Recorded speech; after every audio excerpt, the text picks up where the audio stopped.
Hello കൂട്ടുകാരെ, പുതിയൊരു വീഡിയോയിലേക്ക് ഏവർക്കും സ്വാഗതം. ഇന്നത്തെ എൻ്റെ വീഡിയോയുടെ ടോപ്പിക് എന്ന് പറയുന്നത് എൻ്റെ തന്നെ ലൈഫിലുണ്ടായിട്ടുള്ള ഒരു എക്സ്പീരിയൻസ് ഞാൻ നിങ്ങളുമായിട്ട് ഷെയർ ചെയ്യുകയാണ്. ഇത് ഷെയർ ചെയ്യാൻ ഒരു കാരണമുണ്ട് കേട്ടോ. കാരണം മറ്റൊന്നുമല്ല, കഴിഞ്ഞൊരിടയ്ക്ക് ഞാൻ നമ്മുടെ യൂട്യൂബിൻ്റെ ഷോർട്സ് ഇങ്ങനെ കണ്ടുകൊണ്ടിരിക്കുന്ന സമയത്ത് ഒരു കുഞ്ഞിൻ്റെ ഷോട്ട് കാണാനിടയായി. അതിൻ്റെ കണ്ടൻറ് എന്ന് പറയുന്നത് ഇതാണ്: ആ കുട്ടിയുടെ അമ്മ ഒരു സ്കൂൾ അധ്യാപികയാണ്, ഗവൺമെൻറ് സർവീസിലല്ല, സ്കൂൾ അധ്യാപികയാണ്, എയ്ഡഡ് സ്കൂളിൽ ജോലി ചെയ്യുകയാണ്. ആ കുട്ടിക്ക് ഒരു മോൺസ്റ്റർ ട്രക്കിൻ്റെ ടോയ് വാങ്ങണം. അപ്പോൾ ആ ടോയ് വാങ്ങണമെന്ന് പറയുമ്പോഴൊക്കെ തന്നെ ആ അമ്മ കുഞ്ഞിനോട് പറഞ്ഞു ശമ്പളം കിട്ടട്ടെ, ഇപ്പോൾ അമ്മയുടെ കയ്യിൽ കാശില്ല എന്ന്. അതിന് 1000 രൂപയോളം വിലയും വരുന്നുണ്ട്. ആ വീഡിയോ എല്ലാവരും കണ്ടിട്ടും ഉണ്ടാവും, വൈറലായിട്ടുള്ളൊരു വീഡിയോയുമാണ്. കണ്ടിട്ടില്ലാത്തവർക്ക് വേണ്ടി ആ വീഡിയോ ഞാൻ മേളിൽ മെൻഷൻ ചെയ്തേക്കാം. അപ്പോൾ ആ ഒരു വീഡിയോ കണ്ടപ്പോൾ തൊട്ട് എൻ്റെ ലൈഫിലുണ്ടായിട്ടുള്ള എൻ്റെ കാര്യങ്ങളാണ് എൻ്റെ മനസ്സിലൂടെ കടന്നുപോയത്. അപ്പോൾ എനിക്ക് മനസ്സിലായി ഞാൻ മാത്രമല്ല ഇങ്ങനെ ഒരു ബുദ്ധിമുട്ട് അനുഭവിക്കുന്നത്, അല്ലെ അനുഭവിച്ചിട്ടുള്ളതും എന്നുള്ളത്. ആ കുഞ്ഞ് ഏതിൻ്റെ വീഡിയോയിൽ പറഞ്ഞിരിക്കുന്ന കാര്യമെന്ന് വെച്ചാൽ, അപ്പോൾ ആ കുഞ്ഞിന് മോൺസ്റ്റർ ട്രക്ക് വാങ്ങാൻ മുഖ്യമന്ത്രിയോട് അഭ്യർത്ഥിക്കുകയാണ്, റിക്വസ്റ്റ് ചെയ്യുന്ന മാതിരിയാണ് ആ ഒരു വീഡിയോ പോയിരിക്കുന്നത്. ശരിക്കും പറഞ്ഞാൽ അതിൻ്റെ ഇടയിൽ ധാരാളം നെഗറ്റീവ് കമൻറ്റ്സ് ഒക്കെ ഞാൻ കാണാൻ സാധിച്ചു. അതുപോലെ തന്നെ എന്നെപ്പോലെ കഷ്ടത അനുഭവിച്ചിട്ടുള്ള കുറേ ആൾക്കാരുടെ കാര്യങ്ങളും അതിലൂടെയാണ് എനിക്ക് ശരിക്കും അറിയാൻ സാധിച്ചതും. അത് കണ്ടതുകൊണ്ടാണ് ഞാൻ ഇങ്ങനൊരു വീഡിയോ ചെയ്യണമെന്ന് വിചാരിച്ചതും കേട്ടോ. അപ്പോൾ അതിൽ പറഞ്ഞ കുറേ നെഗറ്റീവ് കാര്യങ്ങളെന്ന് പറയുന്നത്, ഇത്രയും ലക്ഷങ്ങൾ കൊടുത്ത് സ്കൂളിൽ കയറാൻ പറ്റുന്നവർക്കാണോ ഒരു ടോയ് വാങ്ങാൻ കാശില്ലാത്തത് എന്നുള്ള രീതിയിൽ കുറേ കമൻസുകളൊക്കെ ഞാൻ കണ്ടു. ശരിക്കും പറഞ്ഞാൽ പലരും പല കാരണങ്ങൾ കൊണ്ടായിരിക്കും ഇങ്ങനൊരു ഓപ്ഷൻ ചൂസ് ചെയ്യുന്നത്. ഇപ്പോൾ എല്ലാവരും ഗവൺമെൻറ് സർവീസിൽ PSC എഴുതി കയറാൻ ലക്കുള്ളവരായിരിക്കില്ല, പക്ഷേ അതിന് പറ്റിയൊരു സാഹചര്യം ഉള്ളവരായിരിക്കില്ല. ഞാൻ അതിനെ പറ്റിയ സാഹചര്യമെന്ന് എടുത്ത് പറയുന്നില്ല. കാരണം ഇപ്പോൾ ഇത് ആരെങ്കിലും കാണുവാണെങ്കിൽ അവരോർക്കും അങ്ങനെ സർവീസിൽ കാശ് കൊടുത്ത് കയറണ്ട എന്നുണ്ടെങ്കിൽ ഉറപ്പായിട്ടും കഷ്ടപ്പെട്ട് പഠിക്കണമെന്നുള്ളത്. അങ്ങനെ പഠിക്കണമെന്നുള്ളത് എനിക്കും അറിയാം, എന്നെ കണ്ടുകൊണ്ടിരിക്കുന്ന നിങ്ങൾക്കും അറിയാം. പക്ഷേ പലരുടെയും സാഹചര്യങ്ങൾ പലതാണ്. അതുകൊണ്ട് മാത്രമാണ് ഞാൻ സാഹചര്യമെന്ന് എടുത്ത് പറയുന്നില്ല എന്ന് പറഞ്ഞതും. അപ്പോൾ അതിൻ്റെ ഇടയിൽ കുറേ നെഗറ്റീവ് കമൻറ്റ്സ് ഞാൻ കണ്ടു. അപ്പോൾ അതിലുപരി എന്നെപ്പോലെ ധാരാളം ബുദ്ധിമുട്ടുകൾ ഈ പ്രൊഫഷൻ തിരഞ്ഞെടുത്തതിലൂടെ അനുഭവിച്ചിട്ടുള്ളവരും വർക്ക് ചെയ്യുന്നതിലൂടെ ശമ്പളം കിട്ടാതായിട്ടുള്ളവരും ഉണ്ടെന്ന് എനിക്ക് മനസ്സിലാക്കാനും സാധിച്ചു. ടീച്ചിങ് പ്രൊഫഷൻ ഇഷ്ടപ്പെട്ടും ഈ പറഞ്ഞ പെൻഷൻ അങ്ങനെയുള്ള കാര്യങ്ങൾ ഇഷ്ടപ്പെട്ടും അല്ലെങ്കിൽ അത് മൈൻഡ് സെറ്റിലുണ്ടായിട്ടും സർവീസിൽ കയറുന്ന ആൾക്കാർക്ക് പൈസയ്ക്ക് ബുദ്ധിമുട്ട് വരുമോ എന്ന് കുറച്ച് കമൻറ്റുകൾ ഞാൻ കണ്ടു. നമ്മൾ ഒരു ജോലി ആഗ്രഹിക്കുന്ന ഒരാൾ, ഒരു BEd പാസ്സായിട്ടുള്ള ഒരാൾ, എന്തായാലും അവർക്ക് മുന്നിൽ ചൂസ് ചെയ്യാൻ പറ്റുന്ന ഒരേ ഒരു പ്രൊഫഷൻ എന്ന് പറയുന്നത് അധ്യാപനം തന്നെയാണ്. അല്ലെങ്കിൽ അവർ അതുവരെ പഠിച്ചതിന് യാതൊരു വാല്യൂ ഇല്ലാതായി പോകും. ഈ പറയുന്ന സമൂഹം തന്നെ അവരെ കുറ്റപ്പെടുത്തുകയും ചെയ്യും. അപ്പോൾ അവർക്ക് ചൂസ് ചെയ്യാൻ പറ്റുന്ന ഒരു ഓപ്ഷൻ എന്ന് പറയുന്നത് PSC വഴി കയറാൻ സാധിച്ചില്ല എങ്കിൽ സ്കൂളുകളിൽ, അൺഎയ്ഡഡ് സ്കൂളുകളിൽ, എയ്ഡഡ് സ്കൂളുകളിലും അധികൃതർ ചോദിക്കുന്ന എമൗണ്ട് കൊടുത്ത് കയറുക എന്നുള്ളത് മാത്രമാണ്. എന്ന് വെച്ച് ഒരു കുഞ്ഞിന് ടോയ് വാങ്ങാൻ കാശില്ലേ എന്ന് ഉള്ളൊരു ക്വസ്റ്റ്യന് അവിടെ യാതൊരു പ്രസക്തിയുമില്ല. ഓരോരുത്തരും ഓരോ സാഹചര്യങ്ങളിൽ നിന്നാണ് വരുന്നത്. എല്ലാവരും ഇപ്പോൾ കൈ നിറയെ കാശ് ഉണ്ടായിട്ടായിരിക്കില്ല ഒരു പക്ഷേ ഇങ്ങനെ ഒരു ഓപ്ഷൻ ചൂസ് ചെയ്യുന്നത്. ഇനി എനിക്കുണ്ടായൊരു അനുഭവം പറയാം. ഞാൻ 2016-17 കാലയളവിലാണ് ഒരു സ്കൂളിൽ, ഞാൻ സ്കൂളിൻ്റെ പേര് പറയാൻ ആഗ്രഹിക്കുന്നില്ല, BEd കഴിഞ്ഞ് ഇറങ്ങുന്നത് 2016-ലാണ്. 2016-17 കാലയളവിലാണ് ഞാനൊരു സ്കൂളിൽ ഈ വേക്കൻസിക്ക് ജോലിക്ക് പ്രവേശിച്ചത്. ശരിക്കും പറഞ്ഞാൽ 4 മാസമാണ് ഞാൻ ജോലി ചെയ്തത്. നമ്മൾ ജോലി ചെയ്യുമ്പോൾ അവിടെ അറ്റൻഡൻസ് രജിസ്റ്ററിൽ സൈൻ ചെയ്യുന്നുണ്ടായിരുന്നു രാവിലെ ഉച്ചയ്ക്കും ഒക്കെ തന്നെ. അങ്ങനെ നോർമൽ ഡേയ്സുകൾ കടന്നുപോയി. നമ്മുടെ ക്ലാസ്സിൻ്റെ ലാസ്റ്റ് ടൈമുകളിലൊക്കെ തന്നെ നമ്മുടെ സാലറിക്ക് വേണ്ട കാര്യങ്ങളും പർപ്പസും ഒക്കെ തന്നെ ശരിയാക്കി കൊടുക്കണമെന്ന് പറയുകയും അവിടുത്തെ അധ്യാപകരുടെ സഹായത്തോടു കൂടെ തന്നെ ഞാൻ ആ പേപ്പറുകൾ ഫുള്ള് ശരിയാക്കി കൊടുക്കുകയും ചെയ്തു. അങ്ങനെ ഞാൻ അവിടുന്ന് ഇറങ്ങിക്കഴിഞ്ഞു. അപ്പോൾ അവർ ഓൾറെഡി എന്നോട് പറഞ്ഞായിരുന്നു എന്തായാലും അവിടെ വർക്ക് ചെയ്തതിൻ്റെ സാലറി കിട്ടാൻ ലേറ്റ് ആകും എന്നുള്ളത്. ഓക്കെ, നമ്മളത് വിശ്വസിച്ചിരുന്നു. പിന്നെ പറഞ്ഞിരുന്ന മെയിൻ ഒരു കാര്യം, ഞാൻ മെറ്റേണിറ്റി ലീവിലേക്കാണ് ജോലിക്ക് പ്രവേശിച്ചത്. എൻ്റെ മെറ്റേണിറ്റി ലീവിലല്ല, വേറൊരു ടീച്ചറിൻ്റെ മെറ്റേണിറ്റി ലീവിലെ വേക്കൻസിയിലേക്കാണ് ഞാൻ അവിടെ പ്രവേശിച്ചത്. അപ്പോൾ ആ ടീച്ചറിന് സാലറി അപ്രൂവൽ ആയിട്ടില്ലായിരുന്നു ആ സമയത്ത്. ആ അപ്രൂവൽ ടീച്ചറിനായതിനു ശേഷം മാത്രമേ ടീച്ചറിൻ്റെ മെറ്റേണിറ്റി ലീവിൽ വർക്ക് ചെയ്ത ആൾക്ക് സാലറി കിട്ടുകയുള്ളൂ എന്നവർ ഓൾറെഡി പറഞ്ഞിരുന്നു. ഓക്കെ, നമ്മളത് എക്സ്പെക്റ്റ് ചെയ്തു, വെയിറ്റ് ചെയ്തു.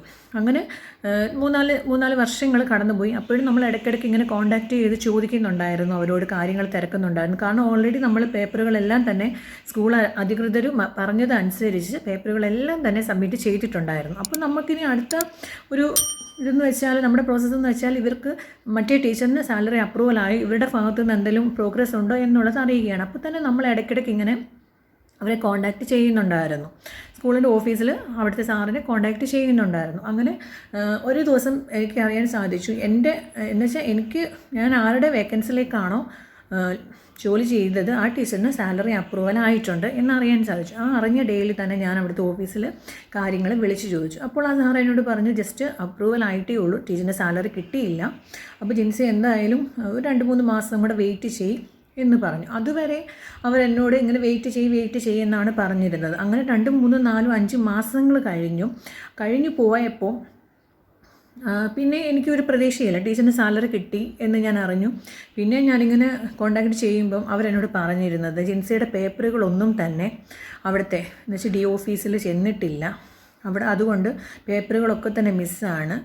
ഞങ്ങൾ ഒന്നും കൂടെ ഒന്ന് തപ്പി നോക്കട്ടെ ഇവിടെ ഉണ്ടോ എന്നുള്ളത്. കാരണം നമ്മൾ ഓൾറെഡി എല്ലാ പേപ്പേഴ്സും സബ്മിറ്റ് ചെയ്തിട്ടുണ്ട്. അതിപ്പോൾ ഞാൻ തന്നെയായിരുന്നെങ്കിൽ എൻ്റെ ഭാഗത്തുനിന്ന് വന്ന മിസ്റ്റേക്കാണെന്ന് പറയും. അവിടെ ചുമതലപ്പെട്ട ഒരാളുടെ നേതൃത്വത്തിൽ തന്നെയാണ് ഞാൻ പേപ്പേഴ്സുകളെല്ലാം തന്നെ സബ്മിറ്റ് ചെയ്തത്. അന്ന് ഓഫീസിലിരുന്ന സാറ് ഉൾപ്പെടെ എല്ലാവരും പറഞ്ഞതുമാണ് എല്ലാ പേപ്പേഴ്സും കൊണ്ട് ഓക്കെ ആണെന്നുള്ളത്. പിന്നെ ഈ സ്കൂൾ അധികൃതരും അങ്ങ് ഡി ഓഫീസിലെത്തിയിട്ടില്ല എന്ന് പറയുന്നതും എന്തുകൊണ്ടാണെന്ന് എനിക്ക് ശരിക്കും മനസ്സിലാവുന്നില്ല. എന്നിട്ടും ഞാൻ ഓരോ വട്ടവും ഞാൻ സ്കൂളിൽ പോയി തിരക്കിയില്ല എങ്കിലും ഫോൺ വഴി ഇവരെ കോൺടാക്റ്റ് ചെയ്യുന്നുണ്ടായിരുന്നു, ഓഫീസുമായിട്ട് കോൺടാക്റ്റ് ചെയ്യുന്നുണ്ടായിരുന്നു. പിന്നെ അവരപ്പോൾ ഇങ്ങനെ ഓരോ പേപ്പേഴ്സ് മിസ്സാണെന്ന് പറഞ്ഞിരുന്നു. നമ്മളപ്പോൾ നേരിട്ട് ഓഫീസിൽ ചെന്നു, സ്കൂളിൻ്റെ ഓഫീസിലല്ല ഡി ഓഫീസിൽ ചെന്നു. അപ്പോൾ അവിടെ നിന്ന് എനിക്ക് ഓൾറെഡി ഒരു നോട്ടീസ് വന്നിട്ടുണ്ടായിരുന്നു, ഇന്ന പേപ്പറുകൾ മാത്രമേ അവിടെ ലഭിച്ചിട്ടുള്ളൂ എന്നുള്ളത്. അപ്പോൾ നമ്മൾ ശരിയാക്കി കൊടുത്ത ഈ പേപ്പറുകൾ സ്കൂൾ അധികൃതരുടെ ഭാഗത്തു നിന്ന് വന്ന മിസ്റ്റേക്കാണോ അത് അവർ മിസ്സാക്കിയതാണോ എന്നുള്ളത് ശരിക്കും എനിക്കറിയത്തില്ല. അപ്പം നമ്മുടെ ആകെ എനിക്ക് ആ സ്കൂളിൽ വർക്ക് ചെയ്തിട്ടുണ്ട് എന്ന് പറയാൻ കാണിക്കുന്ന ഒരു തെളിവ് ഞാൻ അറ്റൻഡൻസിൽ രജിസ്റ്ററിൽ സൈൻ ചെയ്തതും പിന്നെ അവിടുന്ന് ഞാൻ ഇറങ്ങിയ സമയത്ത് എനിക്കൊരു എക്സ്പീരിയൻസ് സർട്ടിഫിക്കറ്റും കിട്ടി. ഇപ്പോൾ ഞാൻ അവിടുന്ന് വർക്ക് ചെയ്ത് ഇറങ്ങിയിട്ട് 7 വർഷമായി. ശരിക്കും പറഞ്ഞാൽ ഒരു ലീവ് വേക്കൻസിയിൽ നമ്മൾ വർക്ക് ചെയ്ത് കഴിഞ്ഞാൽ അതിൻ്റെ പേപ്പേഴ്സുകളും കാര്യങ്ങളും എല്ലാം തന്നെ ഒരു 10 വർഷം സൂക്ഷിച്ചാൽ മതി എന്നുള്ളതാണ് അവിടുത്തെ ഒരു ഓഫീസറുടെ വായിൽ നിന്ന് എനിക്കറിയാൻ സാധിച്ചത്. അപ്പം ഇതിങ്ങനെ അറിയാൻ സാധിച്ചത് കാരണം എൻ്റെ പേപ്പറുകൾ അവിടുത്തെ എന്നുവെച്ചാൽ ഡി ഓഫീസിൽ ചെന്ന് അന്വേഷിച്ച് കഴിഞ്ഞാൽ അല്ലെങ്കിൽ ഒന്ന് തപ്പിക്കഴിഞ്ഞാൽ ഉറപ്പായിട്ടും ആ പേപ്പറുകൾ അവിടുത്തെ ഷെൽഫിൽ കാണും എന്ന് പറഞ്ഞ് സാർ എനിക്കൊരു ഫയൽ നമ്പർ തന്നായിരുന്നു. അതിനുവേണ്ടി ഞാൻ ഡി ഓഫീസുകളിൽ 3-4 വട്ടം കയറി ഇറങ്ങി. പക്ഷേ അവിടെ നിന്നുള്ള റെസ്പോൺസ് എന്ന് പറയുന്നത് വളരെ മോശമാണ്. അവർ പറയുന്നത് അങ്ങനെ അറിയത്തില്ല, ഞങ്ങൾക്ക് ഇവിടെ വന്ന പേപ്പറുകളൊന്നും തന്നെ മിസ്സാക്കിയിട്ടില്ല, ഞങ്ങൾക്ക് അങ്ങനെ മിസ്സാക്കേണ്ട കാര്യമില്ല, നിങ്ങളുടെ സ്കൂളിൽ നിന്ന് അയച്ചിട്ടുണ്ടെങ്കിൽ ഉറപ്പായിട്ടും ആ പേപ്പേഴ്സുകൾ ഇവിടെ കാണും, അപ്പോൾ സ്കൂളിൻ്റെ മിസ്റ്റേക്കാണ് അത് എന്ന് പറഞ്ഞു.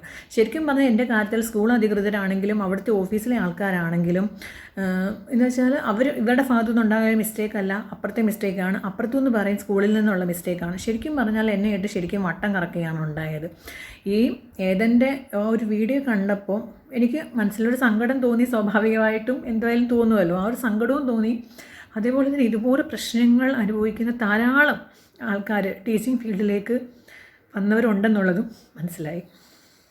ആ പേപ്പേഴ്സുകൾ വീണ്ടും ശരിയാക്കി കൊടുക്കണം എന്നുള്ള രീതിയിലാണ് ശരിക്കും എന്നോട് സ്കൂൾ അധികൃതരാണെങ്കിലും സംസാരിച്ചത്. ഒരു 7 വർഷം മുന്നേ നടന്ന ഒരു സാധനത്തിന് ഞാനിപ്പം എങ്ങനെ ആ പേപ്പേഴ്സുകൾ ശരിയാക്കി കൊടുക്കാനാണെന്ന് എനിക്ക് യാതൊരു പിടുത്തവും ഇല്ലാത്തതുകൊണ്ട് ഞാനതൊരു വിട്ട കാര്യം എന്ന് വെച്ചാൽ എനിക്ക് കാശിന് ആവശ്യമില്ല എന്നിട്ടോ അതിന് യാതൊരു വില കുറച്ച് കണ്ടിട്ടോ അല്ല. കാരണം ഇനിയും ആ പേപ്പേഴ്സുകൾ ഞാൻ എവിടെ നിന്ന് പോയി ശരിയാക്കാനാണെന്നോ അതിൻ്റെ ഓരോന്നിൻ്റെ പുറകെ നടക്കും. കാരണം ഇന്നത്തെ നമുക്കൊരു സർക്കാർ ഓഫീസിൽ നിന്ന് ഒരു സൈൻ കിട്ടണമെങ്കിൽ പ്രസൻറ്റിൽ നടക്കുന്ന ഒരു കാര്യത്തിന് പോലും നമ്മളെ സർക്കാർ ഓഫീസുകൾ കയറി ഇറങ്ങണം.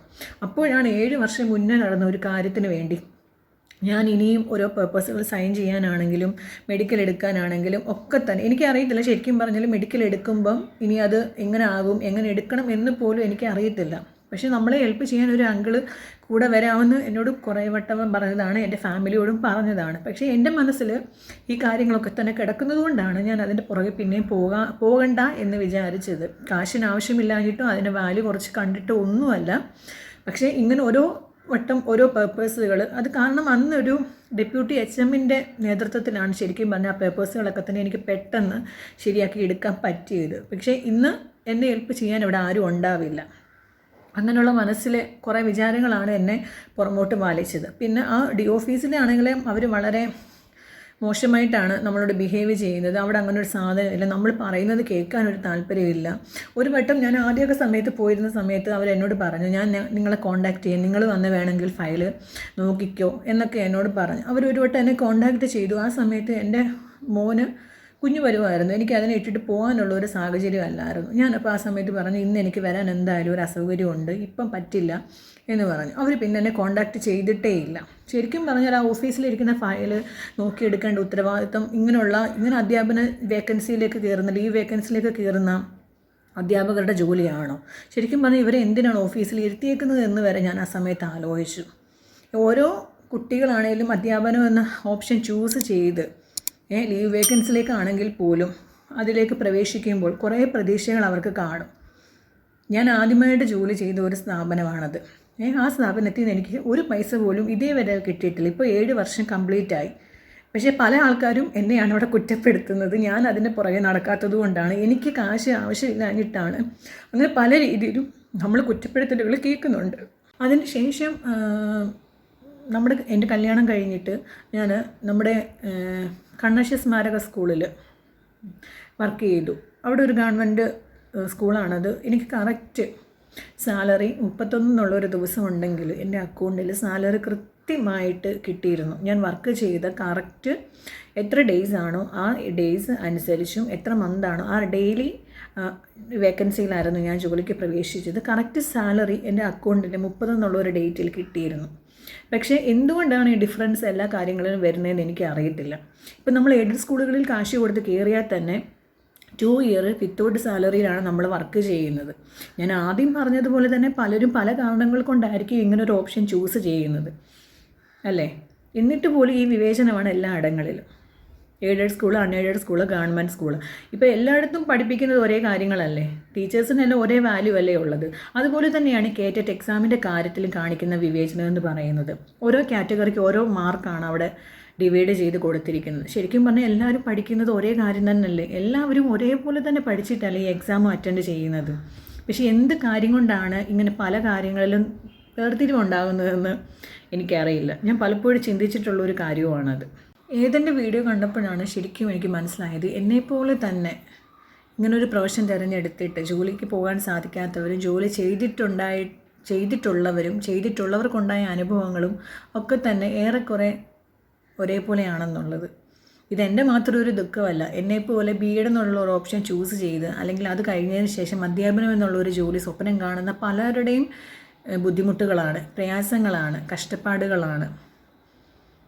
എന്താ ഇതിലൂടെ പറഞ്ഞ് ശരിക്കും മനസ്സിലാക്കേണ്ടതെന്ന് എനിക്കറിയില്ല. ഇങ്ങനെ കാണിക്കുന്ന ഒരു വിവേചനം അവസാനിപ്പിച്ചുകൂടെ എന്ന് മാത്രമാണ് റിക്വസ്റ്റ് ചെയ്യാനുള്ളത്. സാലറി കൊടുക്കുക എല്ലാവർക്കും ഒരേപോലെ, അത് എല്ലാവരും ഒരേ എഫേർട്ടാണ് അവിടെ എടുക്കുന്നത്. അതിപ്പോൾ പെർമനൻ്റ് ഉള്ളവരാണെങ്കിലും ടെമ്പററി ആയിട്ട് കയറുന്നവരാണെങ്കിലും എങ്ങനെയൊക്കെ പോയാലും ഒരേപോലെ തന്നെയല്ലേ അവിടെ വർക്ക് ചെയ്യുന്നത്. പിന്നെ എന്തുകൊണ്ടാണ് ഈ വിവേചനം കാണിക്കുന്നതെന്നും സാലറി കൊടുക്കാതെ ഇങ്ങനെ ഇട്ട് വട്ടം കറക്കുന്നതെന്നും എനിക്കിപ്പോഴും അറിയത്തില്ല. ഏതെൻ്റെ വീഡിയോ കണ്ടപ്പോൾ എൻ്റെ ഒരു അനുഭവം നിങ്ങളുമായിട്ട് ഷെയർ ചെയ്യണമെന്ന് എനിക്ക് തോന്നി. എനിക്ക് ഇതുപോലൊരു അനുഭവം ഉണ്ടായിട്ടുള്ളത് കൊണ്ടാണ് ഇങ്ങനൊരു വീഡിയോ ചെയ്യുന്നത് തന്നെ. ഇത് എത്ര പേര് കാണുമെന്നോ ഒന്നും എനിക്കറിയില്ല. പക്ഷേ എൻ്റെ ഒരു അനുഭവം ഷെയർ ചെയ്യണം എന്ന് തോന്നിയത് കൊണ്ട് മാത്രമാണ് ഞാൻ ഇങ്ങനൊരു വീഡിയോ ചെയ്തത്. അപ്പോൾ എല്ലാവരും സന്തോഷത്തോടെ സ്നേഹത്തോടെ ഇരിക്കും. Be happy.